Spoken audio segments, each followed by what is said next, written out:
Right here, at home. Protect your out. We put the work in. Let's finish. Come on, let's do this. Man, we gonna do 1, 2, 3. See,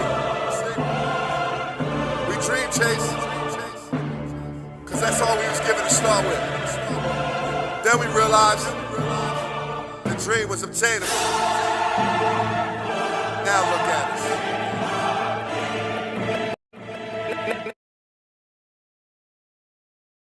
What's going on, Eagles Nation? Welcome to the Main Thing Podcast Presents. It's your boy, Mr. Owens. And after further review,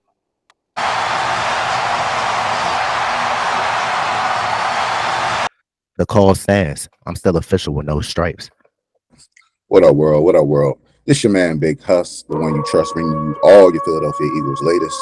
Hey, we're here at the Main Thing Podcast. Let's get it. Let's get to it. Let's get to it, Big Huss. So you already know, bro. Monday night at the Linc, 8 o'clock. You feel me? We played Atlanta Falcons. Huge game. You already know how the atmosphere is going to be in Philly. You already know celebs going to be out there left and right. You feel me? Gilly. Everybody going to be out there. You see what I'm saying? So with that being said, like I said, it's going to be a huge game. We got an injury report, you feel me, that we got to go through before we get to this topic. So what's going? You can go in and touch on the injury report, Hustle, real quick. I bet that. But first thing, don't it always seem like we playing the Falcons week 2 of the season? Didn't we play them? I think we played them week 2 like a couple seasons ago. Because I know like for like the past few seasons, they did like the Falcons or the Vikings, but it always seems like we're playing Kirk Cousins though too, which is crazy. Yeah, that's wild. That's wild. I ain't gonna lie to you. It's 3 straight years in a row. You see what I'm saying? But yep. Yeah, but let's get to this injury report. All right, so we all heard about the injury news with AJ Brown. My man has a hamstring. He was questionable. I mean, we'll see how it goes when Monday rolls around, but right now he did not participate in practice. You have Johnny Wilson also with a hamstring. He's questionable. You have Fred Johnson with a thumb, who was a full participant. Isaiah Rodgers with a hand. He's a full participant. Tyler Steen with an ankle, who's a full participant. Devin White coming back from an ankle, who's a full participant. And Milton Williams coming back from a foot, who's a full participant. Okay. So, I mean, you got some key names on this list. I mean, as far as the AJ Brown news goes, if he plays or doesn't play, somebody's going to have to step up. This could be a big game for Jahan Dotson to emerge, after his recent acquisition. You still have Devontae Smith, who's a dog. I expect him to do his thing. He's going to show up without fail. We'll see how Johnny Wilson goes of being thrown into that rotation, or maybe they elevate somebody before the game. Isaiah Rodgers coming back on the defense, with the cornerback situation, we have some guys with some talent who should be playing. So once you throw him back in there, I'm interested to see what that combination is going to look like. The questions around Devin White, I know he's coming back, but I thought that was kind of awkward to have brought him in, bringing him, they give him all these reps during training camp just for it to come out and emerge that Nakobe Dean is now the starting middle linebacker along with Zach Bond.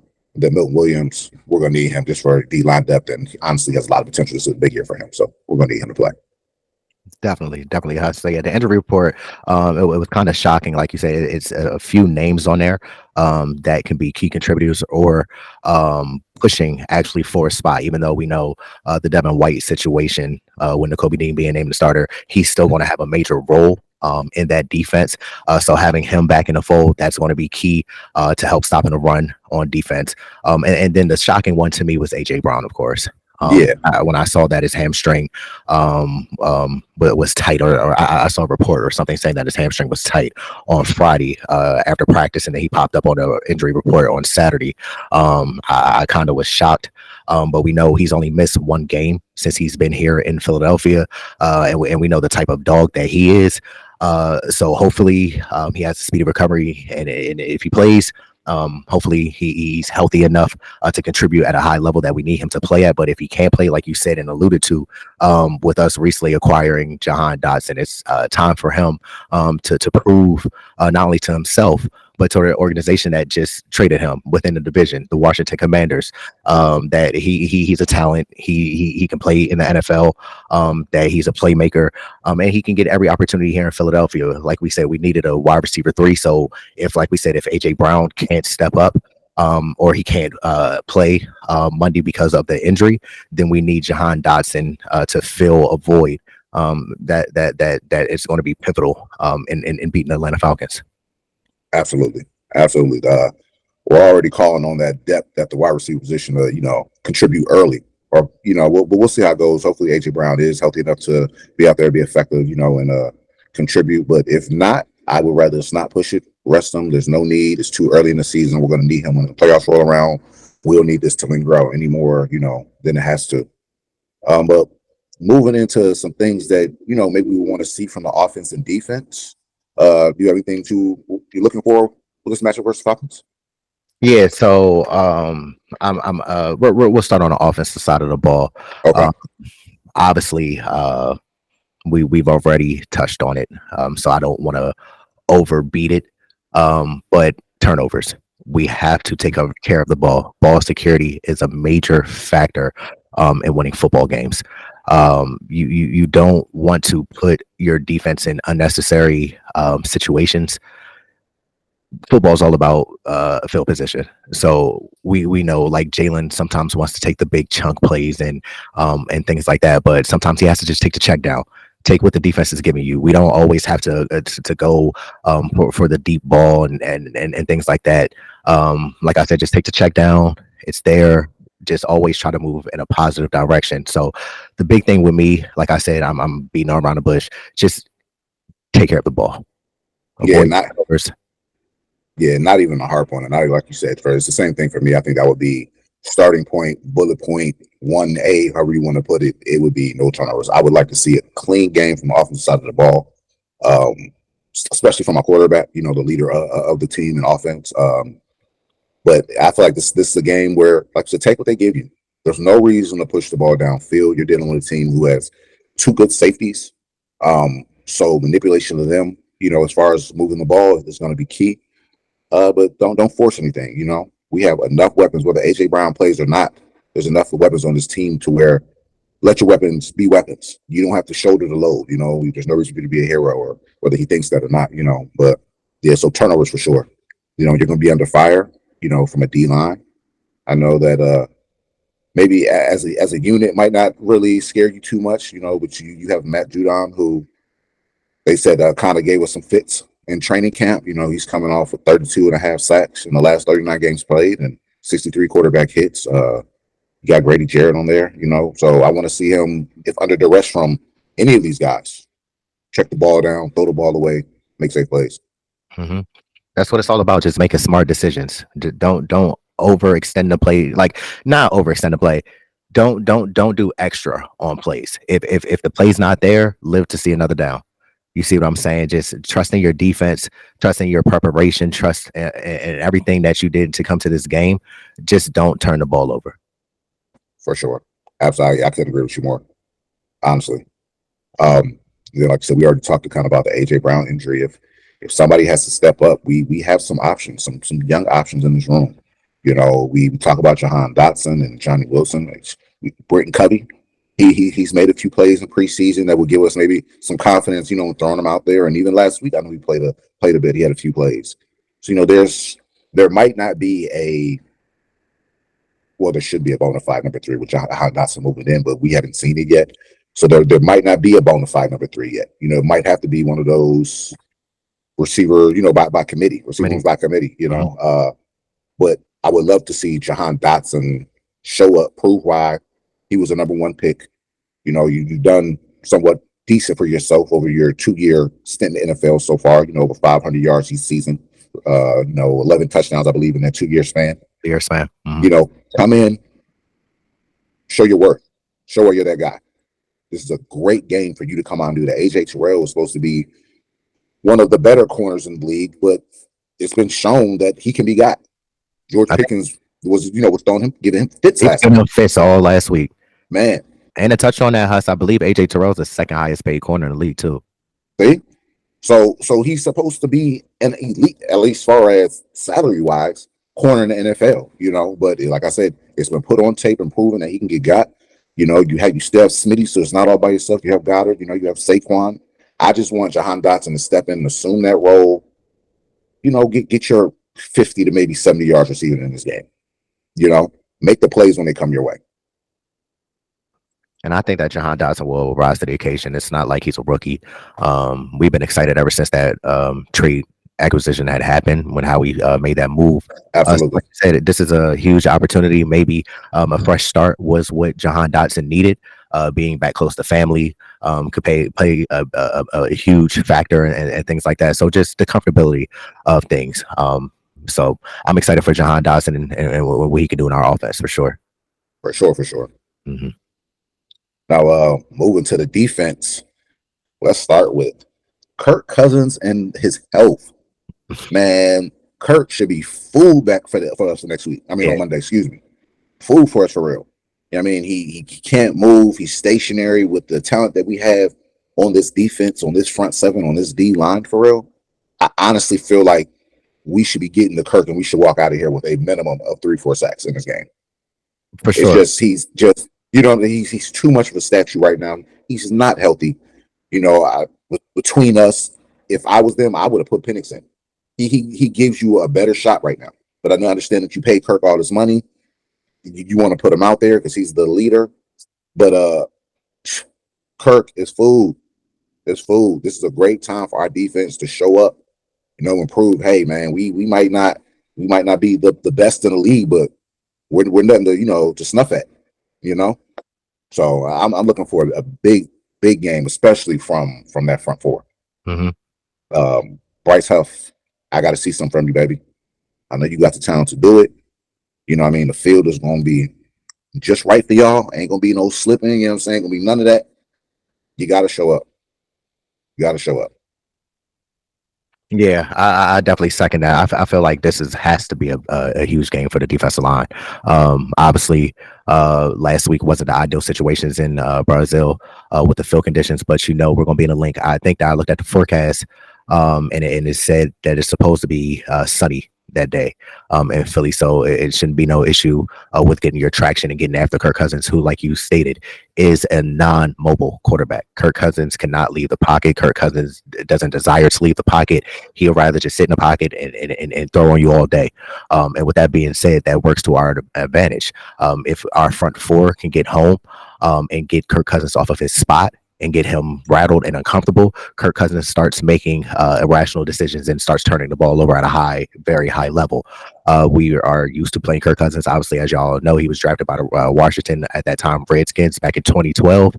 And so we're familiar with Kirk Cousins' game for the past 2 seasons. Like we said, he was in Minnesota.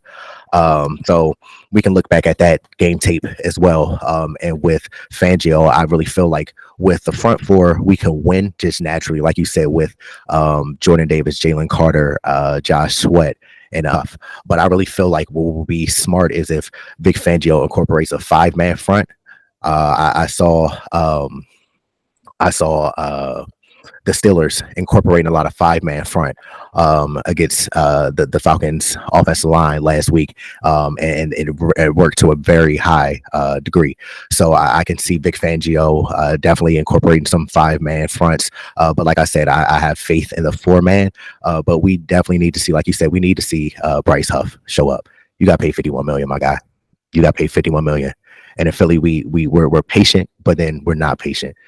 We need to see you produce. These are the times, like I said, when we're calling on a unit to rally behind. Philly's a gritty city, hungry, dog mentality. We love hitting the quarterback. We can remember back in even when Buddy Ryan was body bag games against the Redskins. We like to inflict pain. You see what I'm saying? So we need to see the D-line get Kirk Cousins off his spot. Again, get him uncomfortable, get him happy-footed and jittery. And when Kirk Cousins does that, come on, man. Like I always say, ID's not valid no more. Get him out the club. You feel me? We'll get the Falcons out the club. Straight up. And like you said, with that 5-man front, I know I said that front four before. That 5-man front, that is what he's known for. Mm-hmm. And with the Steelers, look, I know they're a better defensive unit, one of the better defensive units in the league, but they got to Kirk, I believe it was 3 times. They had a total of 12 pressures on just 27 dropbacks. Exactly. Almost half. Yeah, just about, you know what I'm saying? And the Atlanta's supposed to be one of the better units. But their center and left guard, they gave up 3 sacks alone. All 3 sacks came over the center and left guard. Mhm. According to PFF, they had a grade of a 40. So with Jalen Carter and Jordan Davis and Milton Williams, on the middle of that 5-man front, the pressure is there. It's there for the taking. We just have to show up and take the opportunities when given. Blitz Kirk, because like you said, when Kirk is off the center and he's rattled, Kirk's going to throw it up for you for the interceptions. Mhm. He's going to put it up there for the DBs to go get it. If I'm not mistaken, he had about 2 picks last week. 2 picks he did. You know what I'm saying? So he'll throw it up there on 2 boneheaded plays that I'm a telling veteran you, not supposed to make. not at all. But when Kirk gets hit, Kirk gets rattled, Kirk gets a little scary, he starts tossing it up there. That's always been a knock on Kirk. Mhm. That, and then when you turn the bright lights on, my man, he anything with a ship on, or when night game, on the stage is set, the whole world's watching. Kirk get a little, you know what I'm saying, a little tight for real. Bull gonna fold like a Philly pretzel for real. Come on, man, fold them up, Fold like him up. like a lawn chair. We're done with you. You know what I'm saying? Like You're done. You you're can't. done. You're done. You're finished. So we get to him, and I believe that we will. It should be, I don't want to say an easy win for us, but it should be a decisive win. That, and we have to stop Bijan, because honestly, if I had taken anything away from last week as far as the film watch and something that the defense needs to work on, it would be tackling and run defense. We gave up over 160 yards of rushing last week. Yes. Josh Jacob didn't touch a century mark, but he had 84 yards. Most of that came in the third quarter. Mm-hmm. We're poor tackling. Mm-hmm. Bijan had over 60 yards last week, close to 70, and I believe it over another like 40 through the air receiving. So over 100 yards of total offense. He's a threat. If we do not contain Bijan, I'm telling you, with the weapons of Kyle Pitt at tight end, Drake London, who he's not an elite receiver, but he's a bigger body receiver who will make plays if given an opportunity. Okay, and then you have 2 dog running backs with I forget Algier. I forget his first name. Tyler Algier. Tyler Algier. Mm-hmm. And Bijan Robinson. Like it could get ugly if we allow them, or if we open the door for it to be. But if we step on their throats, choke the run out, force Kirk to be Kirk, and that's not in a good way, give us those turnovers, we should be okay. But I do believe that it starts for the defense with stopping Bijan. I totally agree, Hutz. It's almost similar to when Saquon was on the Giants. Funny enough, that you had one key player to stop. You knew if you stop Saquon on the Giants, all right, cool, we got a chance to win this ball game. And it's similar to the Falcons.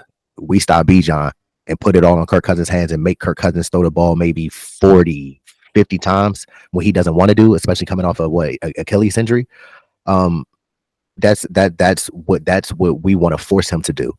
Because once Kirk Cousins starts to get nervous, like we say, and gets rattled and then flustered, boy, oh boy, you can be in for a treat. Because next thing you know, you're like, dang, he doing another pick. Like, come on, man, what Kirk Cousins doing? You feel me? But he's that type of player, especially like you said, when the bright lights come on, Kirk get a little nervous. And super nervous. And with this game being as big as it is, it's not like it's playoff implications and everything like that. Yeah, it's week 2, but it's in Philadelphia. It's a Monday night game. Anytime and the Eagles are playing, people are watching everywhere. We're must-see TV. So, everybody's going to have their eyes glued on this game. Oh, for sure. Everybody's going to have their eyes glued. So Kirk Cousins, like we said, in these type of moments, pressure situations, he folds a lot. So like you said, we definitely need to get to Kirk Cousins. We need to rattle him, get him on the ground, get a lot of quarterback hurries, quarterback pressures. That's the key to success with us on Monday night. Absolutely. Truth be told, I wouldn't be surprised if they reverted to a quick game in this game. I mean, Kirk getting the ball out of his hands fast. For those who don't know, 3-step drops, quick screens, anything to keep Kirk from having to move and get beat up and just take that pressure off of him. That's what they're going to do. I believe they're going to try to total with Bijan first, kind of get that ground game established, and just throw that quick game right behind it. See if they can get that going. But if we can put a chokehold on that, man, it's going to be curtains, bro. I'm telling you, like, curtain, just because the person that starts with is rattling. I mean, person you could have $1 million car, best car in the world. You know what I'm saying? Looking like, ooh, this car goes how fast? Got how much horsepower? Oh my God. If the driver's no good, it don't matter what the car look like. I'm telling you. And they got some fancy weapons down there, but the person y'all handed the keys to is suspect. We don't trust him. We don't trust him at all, especially with them bright lights on. Me don't like. Okay. I'm telling. It's just he don't come from that cloth. He doesn't. He is a great regular season quarterback when the lights aren't bright. You know what I'm saying? But when it's must have, gotta have it. Go for it, man. That is the one of the last people you want to give that ball to. I'm just being real, you know. But yeah. So I believe we will. I believe our D line is good enough for that. I believe that Fangio is good enough and has seen enough of Kirk to scheme up some diverse and complex type defenses to kind of throw him off. But something that I want to see from him, another thing I should say is how he's gonna play this nickel situation, man. Because with Isaiah Rodgers coming back, and by all accounts of what they were saying, prior to game one, he was the person who was in line to be the starting outside corner. Do you bring him in and throw him back out there as a starting outside, or do you leave Quinyon Mitchell on the outside, especially after the game that he had last week?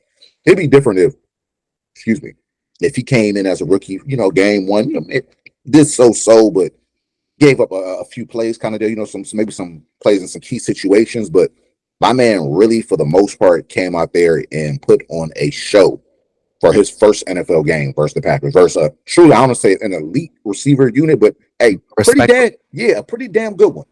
A pretty damn good one. So after that performance, it's like, man, I can't take this kid off the field. Well, what do I do? Or do I leave him out there? I know Isaiah Rodgers said he don't want to play in the slot. So do you throw Cooper DeJean in there? Do you throw Coop in there? And give him reps. What do you do? It's a good position to be in as a coach, because you're like, man, I kind of have like a wealth of talent to kind of pull from it, man. What I want to do kind of deal. But on the flip side, it's like, man, this kind of sucks, because I'm also leaving some good talent on the bench. You know what I mean? But it truly is a tricky situation for the coaching staff. I'm really curious to see what they're gonna do. What they're gonna do for real. Yeah. I'm curious on that too. Us, because like you said, Isaiah Rodgers, he was out for week one against the Packers with his hand, of course. We all know that. But it's interesting because before the season started, all during training camp, when we kept getting notes and news, he was a projected starter. Every time he was, like you said, the projected starter opposite of Slay.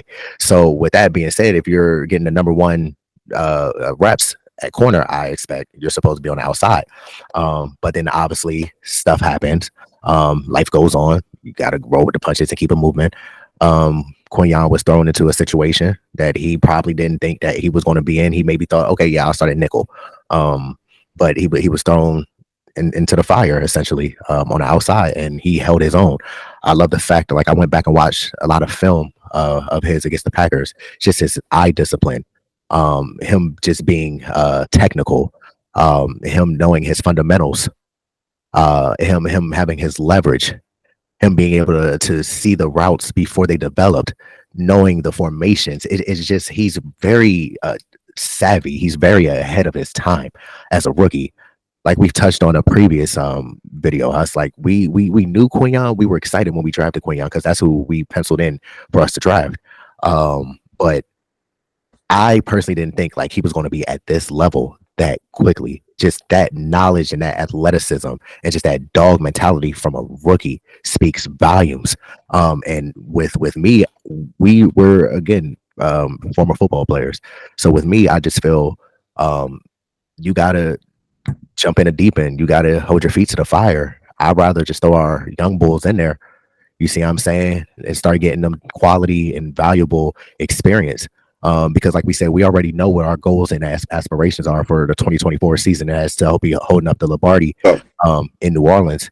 But you got to think for future seasons to have Quinyon on the outside, getting reps, going through the season, being a starter.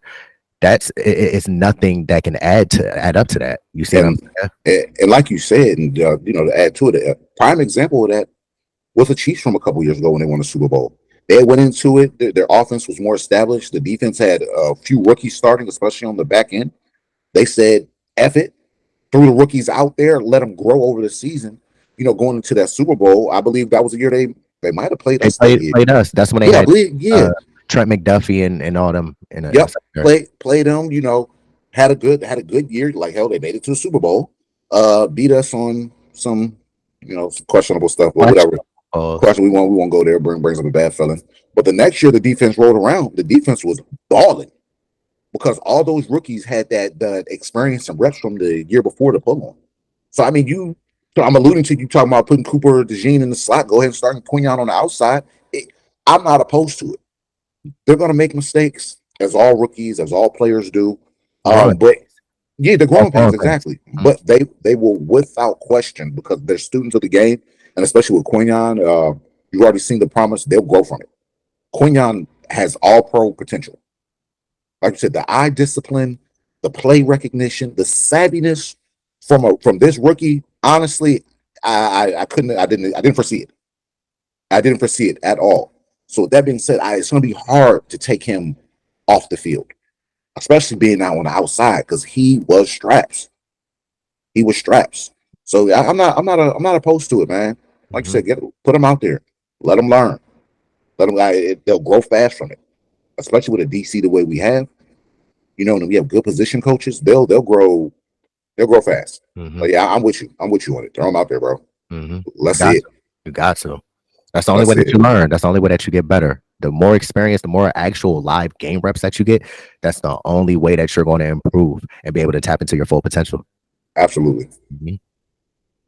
Absolutely. But all in all, for this game, I want to see some domination, man. The Falcons are a good team. But they're not a contender.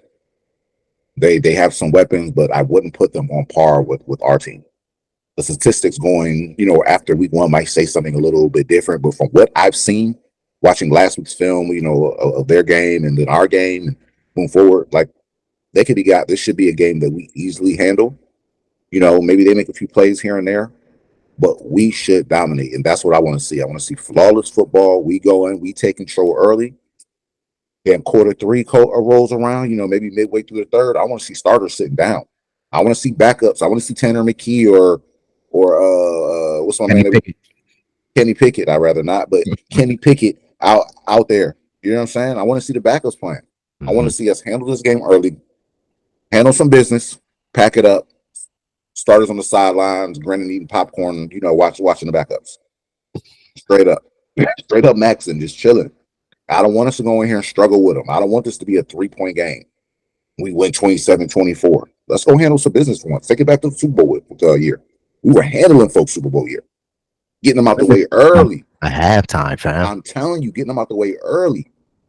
Like teams already knew what it was. I want to see more of that. Let's get back to the ways of old. Stop playing with folks. For real, bro. Bully ball. That's all we do in Philly. We bully everybody. No one likes us and we don't care.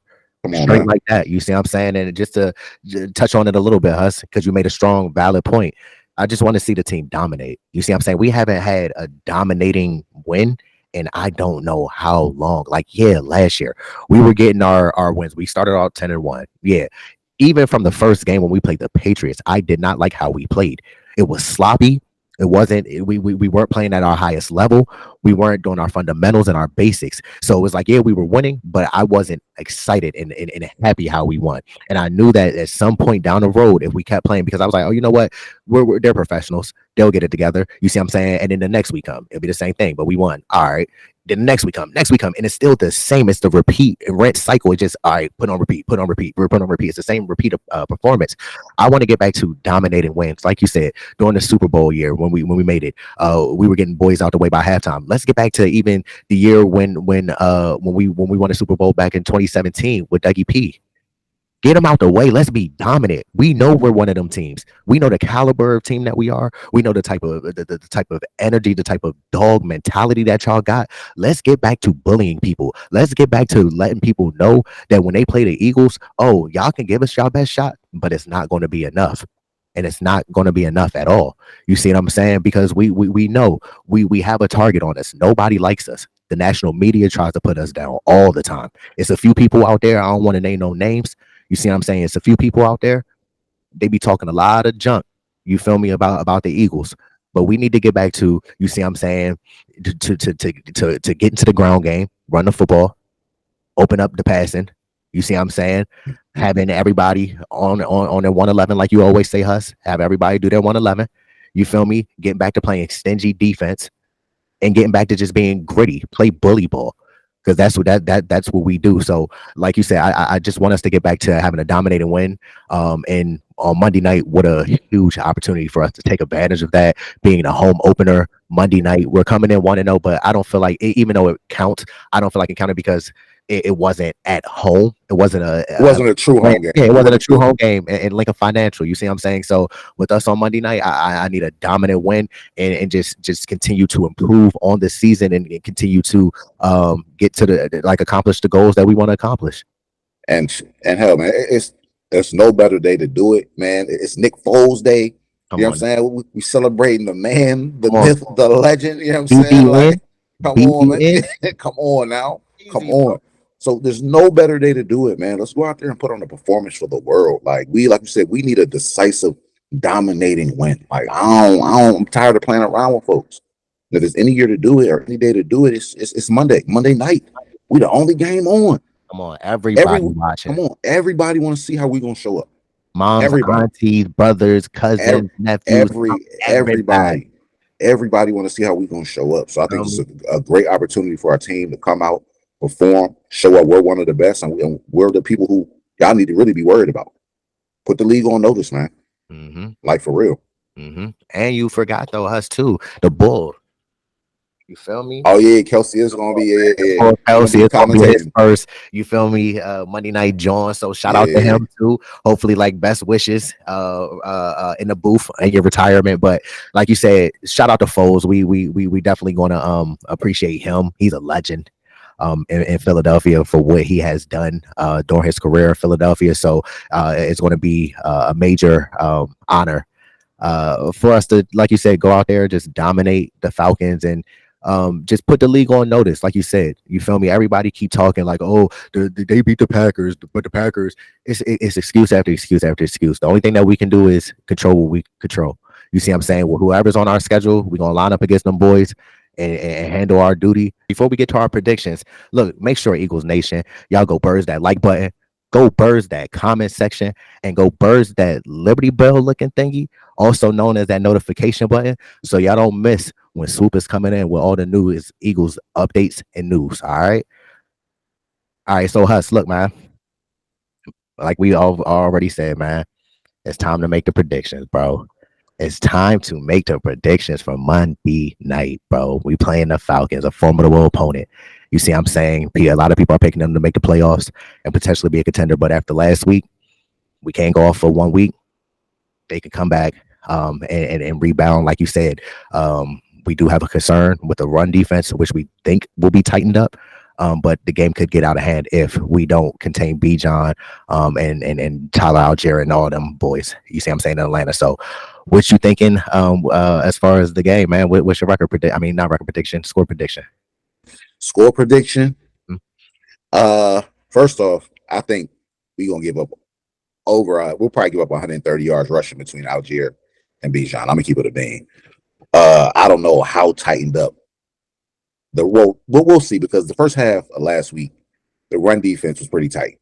Then the second half, it just got kind of explosive on us. So we'll see. Hopefully they tighten it up. But I probably say 100 yards for both the boys. But as far as my scoring prediction goes, look, man, this offense ain't nothing to fool with.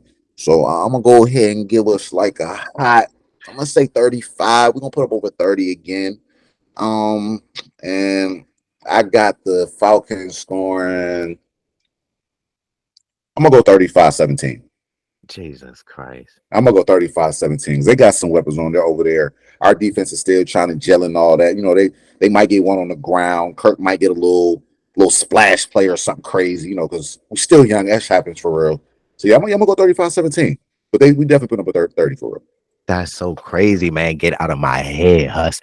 Because literally, I'm sitting here and I'm going back and forth. I'm like you said, the Falcons got a lot of offensive weapons. You see what I'm saying, at their disposal. Their defense is respectable. I like Raheem Morris as a coach. So I'm putting in all those factors in my analysis, right? And I'm sitting there and I came up with 35-17, but then you just said 35-17. So I don't want to obviously have the same score. that'd be kind of corny. You see what I'm saying? Of course, like you said, I really feel that with our offensive weapons, even with AJ Brown, if he plays or doesn't play, we're going to put up over 30. So with that being said, I'll go an extra field goal. I'll go 38. And you said 17. I'll go 38. And the Falcons, like I said, they're respectable on offense, but I think that our defense is going to show up with the electricity that's going to be happening in Philadelphia with that game, the atmosphere. They're going to be feeding off that Rockets crowd. Y'all know how we give it up and get down in the Linc. I think it's going to be 38-14. I'm gonna go with that. Okay. 3 over, 3 under. Okay, all right, that's smooth. That's a nice year for real. Like I said, they got a respectable offense for real. You know what I mean? I think that their defense is good, but I just think AJ or no AJ, the offense is too complete. Too much firepower. It's too much firepower. You don't have enough to cover everything for real. Mm-hmm. There's just no way, and that's really for any defense in the league. You get any defense hits. Yeah, I like that though. I like those predictions though. Mm-hmm. Solid predictions. Like we said, we're not going to take anything away from the Atlanta Falcons. For sure. But we know what we got going on in Philadelphia. We know that we got Super Bowl aspirations. So you see, I'm saying that the teams like Atlanta, respect to them, y'all are a solid team, but y'all not in the caliber or the level that the Philadelphia Eagles are in, and hence why we gave the score predictions that we did. All right, so I like our thinking, on our score predictions for real. So look, man, this is the main thing. Podcast. I'm Big Husk. And I'm Mr. Owens. Hey, well, we keeping the main thing. You already know. The main thing. I'm playing with us for real, man. Real. Peace and love to y'all world. Until next time, stay blessed. It was I was gonna make a lot of money doing what I wanted to do. I went after it, and it was a struggle to achieve it. But you know what? I caught that bitch. Dream chasing.